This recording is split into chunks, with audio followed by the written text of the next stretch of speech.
আজ সোজাসুজি স্বর্ণালীতে ঐক্য নিয়ে কথা হবে। ঐক্য অর্থাৎ একতা। কেন বলছি কথা? কারণ প্রত্যেক দিন প্রত্যেক মুহূর্তে আমার আপনার চোখের সামনে কখনো প্রচ্ছন্নে কখনো পরোক্ষে বিভাজনের রাজনীতি চলে। প্রত্যেক মুহূর্তে ভাগ করে দাও, ভাগ ভাগ ভাগ ভাগ। এই ভাগ করতে করতে 1 থেকে 2, 2 থেকে 4, 4 থেকে 8 প্রচুর ভাগ বাটোয়ারা রয়ে গেছে এই মুহূর্তে হিন্দুরা। কিন্তু সত্যি কি দেশ আমার ছিল? সত্যি কি নতুন যে সংজ্ঞা বিরোধীরা জোর জবরদস্তি তৈরি করছে আমাদের ঘাড়ে চাপিয়ে দিচ্ছেন, এই সংস্কৃতি নিয়েই আমরা ছিলাম? নয়। যদি থাকতাম তাহলে বিভিন্ন সময়তে আমাদের ইতিহাস, এমনকি রামায়ণ মহাভারত সে কথা বলতো না, যে কথায় শুধুমাত্র একতার বাণী রয়েছে। আজকে যে কয়েকটা লাইন দিয়ে শুরু করব, সেই লাইনগুলো খুব প্রাসঙ্গিক অন্তত এই অশান্ত সময় দাঁড়িয়ে, যেখানে গোটা বিশ্ব জুড়ে নতুন নতুন সমীকরণ তৈরি হচ্ছে, সেই সময় দাঁড়িয়ে আরও একবার মনে রাখার, মনে করার সেই লাইন আপনাদের মনে থাকবে নিশ্চয়ই।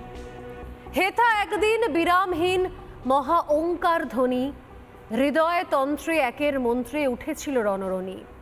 তপস্যা বলে একের অনলে বহুরে আহুতি দিয়া, বিভেদ ভুলিল জাগায় তুলিল একটি বিরাট হিয়া। সেই সাধনার সে আরাধনার যজ্ঞশালার খোলা জিদার, হেথায় সবারে হবে মিলিবারে আনত শিরে, এই ভারতের মহামানবের সাগর তীরে। এটাই তো আমার দেশ। রবীন্দ্রনাথের ভাষায় ভারত তীর্থ, যেখানে গোটা দেশটাই একটা তীর্থক্ষেত্রের মতো, যেখানে ছত্রে ছত্রে জায়গায় জায়গায় শুধুমাত্র রয়েছে একতার বার্তা। একতার ভারত, অখণ্ডতার ভারত, সনাতনের মাটি। এই দেশের নদী, পাহাড়, পর্বতের সঙ্গে জুড়ে রয়েছে সনাতনী ঐতিহ্য। প্রশ্ন করলে বলতে পারবেন এই ভারতের কোনো নদীর নাম অন্য কোনো ধর্মের দ্বারা প্রভাবিত কি? সেখানে অন্য কোনো সংস্কৃতির ছায়া দেখতে পাচ্ছেন কি? অন্য কোনো নাম, বিদেশি নামের কোনো নদী? না। আপনি নর্মদা যান, গঙ্গা যান, গোদাবরী দেখুন, ব্রহ্মপুত্র দেখুন, সব ক্ষেত্রে বুঝতে পারবেন যে এই দেশ আসলে কাদের। আর এখানেই তো আমাদের একতার বীজমন্ত্র লুকিয়ে রয়েছে, যেখানে প্রত্যেক মুহূর্তে শুধুমাত্র রাজনৈতিক স্বার্থে বিভাজনের, ভাগবাটোয়ারার রাজনীতি চলছে। এদেশের নদী, পাহাড়, পর্বতের সঙ্গে জুড়ে রয়েছে সনাতনী ঐতিহ্য, কিন্তু যুগ যুগ ধরে চক্রান্ত করে সেই সংস্কৃতি ভুলিয়ে দেওয়ার মরণ চেষ্টা চলছে। কিন্তু সময় এসেছে, সময় ঘনিয়ে এসেছে সেই ঐক্যকে ফিরিয়ে আনার, একসঙ্গে হাতে হাত ধরার, ভাষা দিয়ে, জাত দিয়ে, জাতি দিয়ে হিন্দু ঐক্যকে বিভাজন করার বিরুদ্ধে রুখে দাঁড়ানোর সময় এসেছে। সময় এসেছে জাতপাতের বিভাজন ভুলে হিন্দুদের মহা ঐক্যের। সংঘপ্রধান মোহন ভাগবত ঠিক সেই বার্তাই দিলেন আজ সোজাসুজি স্বর্ণালীতে। সেই বার্তা, সেই পাঠ, যাকে আমরা বলছি এই অশান্ত সময় ভাগবত পাঠ। কি রয়েছে সেই পাঠে, কি রয়েছে সেই ক্লাসে? চলুন প্রথমেই শোনাই সংঘপ্রধান মোহন ভাগবত কি বলছেন দেশের একতা, ঐক্য নিয়ে। শুনুন। मेरे अपने कार्य क्षेत्र में जितने प्रकार के हिंदू मानते हैं लोग, हम तो सब हिंदुओं को एक मानते हैं, लेकिन लोग उसमें जात पात देखते हैं, भाषा देखते हैं, सब देखते हैं। तो जितने प्रकार बाहर के लोग मानते हैं हिंदुओं के, उन सब प्रकारों में मेरे अपने मित्र होंगे, मेरे कुटुंब के मित्र कुटुंब भी उन सब लोगों में होंगे। आना जाना, उठना बैठना जैसे मित्रों का और कुटुंबों का चलता है, वैसा हमारा चलेगा। ये हमको करना है, हमको करके फिर समाज को बताना है। सब जाति वर्ग के, सब पंथ प्रांत के, सब भाषा भाषी, इसमें हमारे मित्र और हमारे कुटुंब के मित्र होने चाहिए। उनके सुख दुख में हमारी भागदौड़ चाहिए, उनके घर आना जाना चाहिए, उनका हमारे घर में आना जाना चाहिए। मंदिर, पानी, स्मशान सब हिंदुओं का एक हो, ये देखना है। সংঘপ্রধান মোহন ভাগবত বলছেন যে আমার কাছে তো সবাই হিন্দু ভাই মনে হয়, কিন্তু অনেকেই আছে তারা জাতপাতকে আগে দেখেন, ভাষাকে আগে দেখেন, পরিধানকে আগে দেখেন, তাদের খাদ্যাভ্যাস থেকে শুরু করে জীবন যাপন সেগুলো আগে চলে আসে। কিন্তু সেটা তো হওয়ার কথা নয়, আসলে তো সবটাই এক হওয়ার কথা। কেন সেই হিন্দু ঐক্যের দিকে আমরা এগোতে পারি না, ভাবতে পারি না, কেন প্রত্যেক মুহূর্তে ভাগ বাটোয়ারা করে বুঝিয়ে দেওয়া হয় যে হিন্দুর মধ্যে আসলে অনেক শাখা প্রশাখা আছে?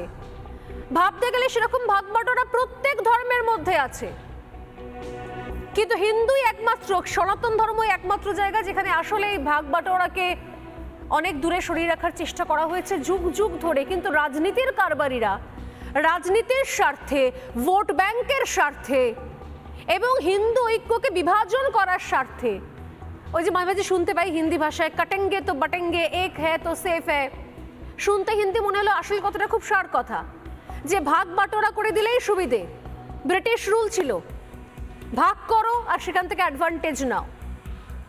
এখনো সেই একই রুল রয়েছে, একই পদ্ধতি রয়েছে, একই পলিসি রয়েছে। হিন্দুদের ভাগ বাটোয়ারা করে দাও, জাতে জাতে, জাত পাতে, জাতিতে, ধর্ম জাতিতে, ভাষায়, প্রাদেশিকতায়, পোশাকে, ভাষায়, সাহিত্যে ভাগ বাটোয়ারা করতে করতে যাও। তাতে শেষ পর্যন্ত কি হবে? হিন্দু ঐক্যকে দুর্বল করা যাবে। সংখ্যালঘু ভোট ব্যাংক এমনি ইউনাইটেড থাকে, কিছু তোষণ করে দেব, তোষণের রাজনীতি করে দেব, কিছু ভাতা এক্সট্রা দিয়ে দেব। আমাদের রাজ্যে যেরকম মাদ্রাসার জন্য বাজেট লাফিয়ে লাফিয়ে বাড়ানো হবে, সংখ্যালঘুদের মাসিহা হয়ে, কোট আনকোট পাহারাদার হয়ে কি কেউ মঞ্চে থেকে বলবেন যে আপনাদের ভয়ের কিছু নেই, আমি রয়েছি। আর খুব সহজে নির্বাচনের তরি পার করা যাবে, ক্ষমতায় বসা যাবে, দুর্নীতির ছাড়পত্র পেয়ে যাওয়া যাবে। কিন্তু এরকম তো চলতে পারে না।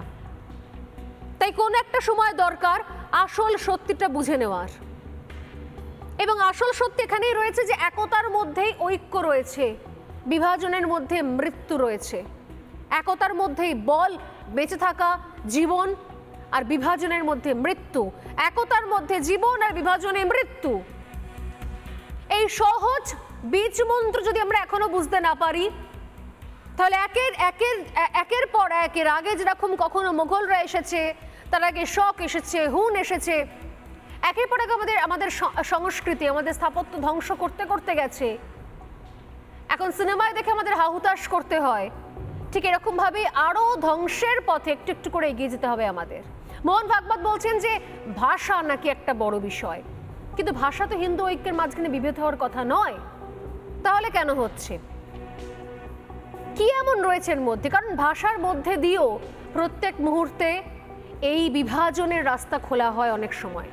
আসলে এমন একটা প্রেক্ষাপট তৈরি হয়েছে যেখানে এখনই হিন্দুরা সংঘবদ্ধ না হলে, বিভাজন ভুলে একত্রিত না হলে বিপদ বড়। ওই যে বললাম, বিভেদের মধ্যেই রয়েছে মৃত্যু আর একতার মধ্যে রয়েছে জীবন। এই রাজ্যে, এই বাংলায় হিন্দুরা আসলে কোন দুরবস্থার মধ্যে রয়েছেন জানেন? এই রাজ্যে পুজো করতে গেলে আদালতে যেতে হয়, পুজো করতে চেয়ে ধর্ষণের হুমকি পেতে হয়। সরস্বতী পুজো নিজের মন্দির, অর্থাৎ স্কুল কলেজ যেখানে পড়াশোনা করছে, বিদ্যার মন্দির, সেই বিদ্যার মন্দিরে বিদ্যার দেবীকে আরাধনা করতে গেলে পর্যন্ত আদালতে যেতে হয়, ধর্ষণের হুমকি পেতে হয়। এ রাজ্যে শত্রু চিনে নেওয়ার সময় কি এখনো আসেনি? বিশেষ করে আমাদের রাজ্যে 25 বছরের কংগ্রেস জমানা, 34 বছরের বাম জমানা আর 14 বছরের তৃণমূল জমানায় এই বিভেদটাকে আরো বড় করে দেখানো হয়নি কি? প্রত্যেক মুহূর্তে বিভাজন বিভাজন বিভাজন, আর সেই সঙ্গে লাগাম ছাড়া তোষণের রাজনীতি। ভরা মঞ্চে মুখ্যমন্ত্রী মমতা বন্দ্যোপাধ্যায় তোষণ চালিয়ে যান, আর বিধানসভায় দাঁড়িয়ে সেই মুখ্যমন্ত্রী নিজের ব্রাহ্মণত্বের পরিচয় জাহির করেন তো। তাহলে আসলে জাতপাতের রাজনীতি করছে কারা? ধর্মের রাজনীতি করছে কারা? কারণ জানেন সহজে জাতপাতের রাজনীতি করলে, ধর্মের রাজনীতি করলে, সংখ্যালঘু তোষণ করলে, মন্দির বা পুণ্যস্নানকে গালিগালাজ করতে পারলে এই নিয়ে আলোচনা হবে, আমাকে আর জবাবদিহি করতে হবে না। শিল্প নিয়ে, শিক্ষা নিয়ে, উন্নয়ন নিয়ে আর কেউ প্রশ্ন করবে না। কেউ প্রশ্ন করবে না বিচার ব্যবস্থা নিয়ে, প্রশ্ন করবে না সুরক্ষা নিয়ে, নিরাপত্তা নিয়ে। তাই বিধানসভায় দাঁড়িয়ে কথাগুলো বলতে হয়, বিধানসভায় দাঁড়িয়ে জাহির করতে হয় যে আমি ব্রাহ্মণ পরিবারের মেয়ে। বলতে হয় তো, বলতে হয়। মমতা বন্দ্যোপাধ্যায়ের দুটো বক্তব্য শোনাবো, শুনুন। আমি মুসলিম লীগ। বাংলায় কত পার্সেন্ট মুসলিম থাকে? প্রায় 30 থেকে 33% সংখ্যালঘুরা থাকেন। তারা খাবে না, তারা পড়বে না, তারা স্কুলে যাবে না, তাদের মারতে হবে, তাদের খুন করতে হবে। একটা ধর্মের নামে এত কুৎসা করছেন, একদিন তারা যদি একটা আন্দোলনের ডাক দেয়, আপনি নিজেকে সামলে রাখতে পারবেন তো? ভুল বুঝবেন না, মনে রাখবেন, আমরা যতদিন আছি আপনাদের ওপরে কেউ কোনো ক্ষতি করার চেষ্টা করলে আমি আপনাদের পাহারাদার ছিলাম, আছি এবং থাকবো। অন্যদিকে মুসলিমদের রোজা চলছে, রমজান মাসও চলছে, তাদের পরিবারগুলো রোজা করে, রমজান করে, উপবাস করে। এই সময়টা তারা কোনো অন্যায় কাজ করে না, কারণ এটা হচ্ছে আল্লাহর কাছে ওদের স্যাক্রিফাইস বলতে পারেন। যতই টাকায় খেলা হোক, যতই হোক, আপনাদের জীবনের নিরাপত্তা দেওয়ার দায়িত্ব আমাদের। তার কারণ আমরা থাকতে আপনাদের কেউ কোনো রকম অত্যাচার করতে পারবে না। ভিডিওতে কি বলছেন? হিন্দু ধর্ম নিয়ে কথা বলতে গিয়েছিলেন বলে তাকে বহিষ্কার করা হয়েছে। বাবা, কবে থেকে উনি হিন্দু ধর্মের নেতা হয়ে গেলেন? আমি কখনো আমার ধর্ম নিয়ে কথা বলি না, কাস্ট নিয়ে কথা বলি না। আমার একটা কবিতা আছে যে পদবিটা না থাকলেই ভালো হতো, কিন্তু জেনে রাখুন, যিনি হিন্দু ধর্মের কথা বলছেন, আমিও কিন্তু ব্রাহ্মণ পরিবারের মেয়ে। আপনাকে আজকে বলছি, আমার বাবা একজন স্বাধীনতা সংগ্রামী ছিলেন, তার কাছ থেকে চণ্ডীপাঠ আমার শেখা। মারা গেছেন মাত্র 40-42 বছর বয়সে, তখন আমরা খুব ছোট। তার মধ্যেই যা শিক্ষা পেয়েছিলাম সবাইকে ভালোবাসার শিক্ষা। অতএব চণ্ডীপাঠের রেফারেন্স থেকে শুরু করে ব্রাহ্মণ পরিবারের সন্তান রেফারেন্সের প্রয়োজনীয়তা পড়ছে কেন এখানে দাঁড়িয়ে? অথচ এখানে দাঁড়িয়েই রাজ্যের শাসক দলকে তোষামত করার জন্য একটা শ্রেণী, তারা প্রত্যেক মুহূর্তে রাজ্যের মধ্যে বাঙালি ভার্সেস অবাঙালির দ্বন্দ্ব চালিয়ে যায়। এবং এই বাংলা ভাষা আর বাংলা ভাষা, যাদের মাতৃভাষা বাংলা, যাদের মাতৃভাষা বাংলা নয়, তাদের মধ্যে প্রত্যেক মুহূর্তে একটা ঘৃণা বিদ্বেষের রাজনীতির বীজ বপন করেছে। অথচ তাদের কাছে ভাষার মধ্যে ইসলামীকরণ সেটা হচ্ছে বৈধ, সেগুলো মেনে নেওয়া যায়। অথচ নিজের রাজ্যে, নিজের দেশের অন্য প্রান্তের মানুষজন যারা অন্য ভাষায় কথা বলেন, তাদেরকে নিয়ে সমস্যা হয়। প্রতিবেশী দেশে যেখানে ভাষার মধ্যে, মাতৃভাষা বাংলার মধ্যে উর্দু সংমিশ্রণ ঘটছে, তাদের সঙ্গে সমস্যা হয় না। এই প্রয়োজনীয়তাগুলো পড়ছে কেন হঠাৎ করে নিজের ব্রাহ্মণ ধর্মের বা ব্রাহ্মণ পরিবারের যোগসূত্র টানতে হচ্ছে কেন? নানা ধরনের কন্টেন্ট দেখার জন্য লাইক করুন, শেয়ার করুন আমাদের ফেসবুক পেজ, সাবস্ক্রাইব করুন আমাদের ইউটিউব চ্যানেল। পাশাপাশি অন্যান্য ব্রেকিং নিউজের জন্য অবশ্যই চোখ রাখুন রিপাবলিক বাংলায়।